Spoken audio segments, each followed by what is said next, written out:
क्या औरतें भी कब्रिस्तान जा सकती हैं? जी हाँ, अगर औरतें बाकी हर जगह कब्रिस्तान भी जा सकती है, बशर्ते कि वो कब्रिस्तान जाने के तकाजे पूरे करें।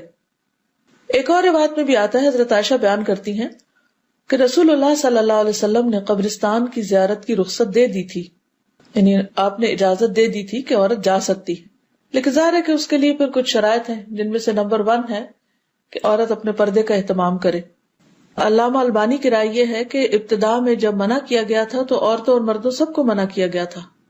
और जब इजाजत दी गई तो बाद में औरतों को भी इजाजत दे दी गई थी। तो औरतें भी कभी कभार कब्रिस्तान जा सकती, लेकिन शर्त यह है कि वहां जाकर वो सब्र इस्तिकामत का मुजाहरा करें, यानी ये नहीं करे कि वो वहां जाकर रोना धोना शुरू कर दें और बेहोश होने लगे और दूसरों को एक मुसीबत में डालें। और चीखो पुकार से भी वहां बचना चाहिए, क्योंकि बाज़ औक़ात औरतें अपने जज्बात पर काबू नहीं रख पाती तो वो खुशी और गम के मौके पर चीखना शुरू कर